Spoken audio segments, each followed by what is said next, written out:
దోస్త్ phase 1, phase 2, ఫేజ్ 3లో ఆన్లైన్ సెల్ఫ్ రిపోర్టింగ్ చేసుకున్న తర్వాత మరి కాలేజ్లో మీ యొక్క డాక్యుమెంట్స్ అయితే సబ్మిట్ చేసి ఓటీపీ తెలియజేయవలసి ఉంటుంది. That is from 8th July నుంచి 12th జూలై. మరి ముఖ్యంగా ఇందులో టీసీ మాత్రం ఒరిజినల్ తీసుకోవడం జరుగుతుంది. అదేవిధంగా రిమైనింగ్ అన్ని సర్టిఫికేట్ కూడా జిరాక్స్లు ఇవ్వవలసి ఉంటుంది.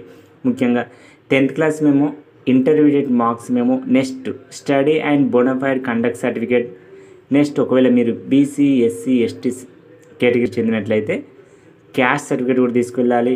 దాంతోపాటుగా మీరు ఫీ రీఎంబర్స్మెంట్కి ఎలిజిబిలిటీ ఉన్నట్లయితే ఇన్కమ్ సర్టిఫికేట్ కూడా సబ్మిట్ చేయాల్సి ఉంటుంది. దాంతోపాటు DOST allotment letter, online self reporting acknowledgement కూడా సబ్మిట్ చేయాలి.